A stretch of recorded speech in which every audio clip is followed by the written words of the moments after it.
एक राजा के शयन कक्ष में एक जूं रहती थी। वो राजा का स्वादिष्ट खून पी पी कर खूब आनंद ले रही थी।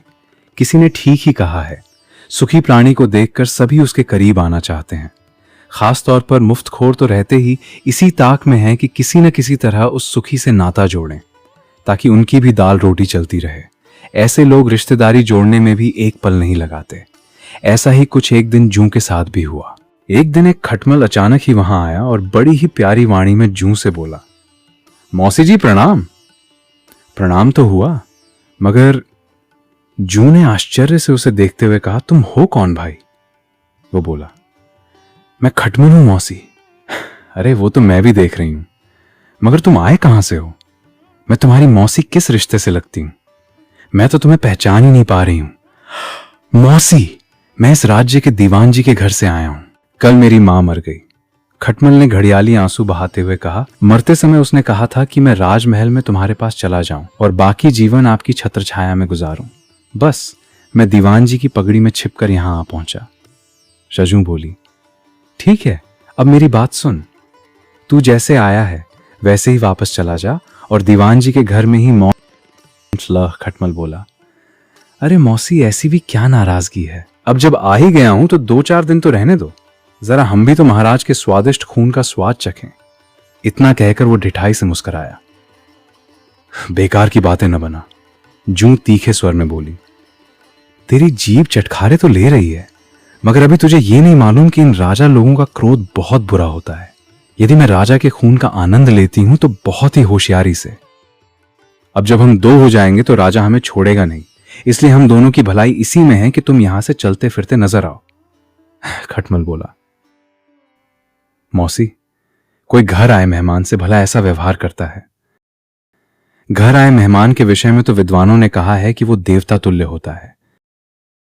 अतिथि सेवा को देव सेवा कहा गया है। जूं ने कहा, वो अतिथि सेवा भी किस काम की जिसमें अपनी ही जान को खतरा हो? खटमल बोला, कैसा खतरा? देखो मौसी, पहले तो तुम दिल भरकर राजा का खून पी लिया करना। जब तुम्हारा पेट भर जाया करेगा तो मैं पी लिया करूंगा। बस बारी बारी से दोनों अपना काम चलाते रहेंगे। न तुम्हें कोई कष्ट होगा, न ही राजा को। जूं बोली, देखो खटमल, मैं तो राजा का खून बहुत ही प्रेम से पीती हूं। मेरे इस तरह खून पीने से राजा को न तो कोई कष्ट होता है, न ही उसे पता चलता है।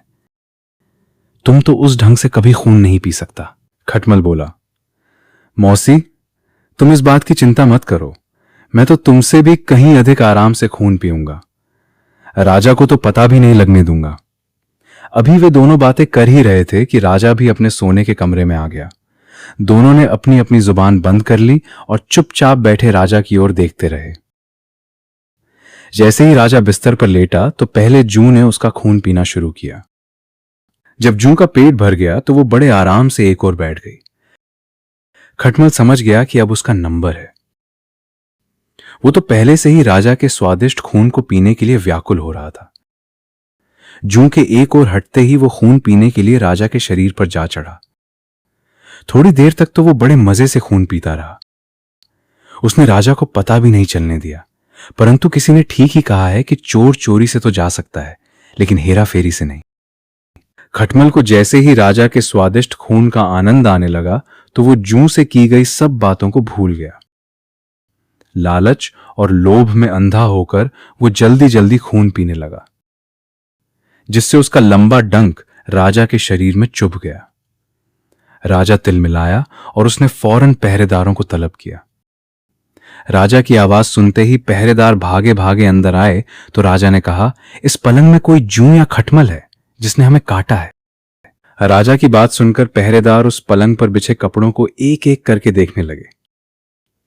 खटमल तो बड़ा होशियार और चालाक था। पहरेदारों को देखकर वो पलंग की पतली सी दरार में जा छुपा। जूं बेचारी चादर पर चिपकी बैठी थी, जिस पर पहरेदारों की नजर पड़ गई। फिर क्या था, जूं पकड़ी गई जिसे पहरेदारों ने मसल कर मार डाला और खटमल बच गया। और दोस्तों, कहानी अच्छी लगी हो तो वीडियो को लाइक और शेयर, और चैनल पर पहली बार आए हो तो चैनल को सब्सक्राइब करें। धन्यवाद।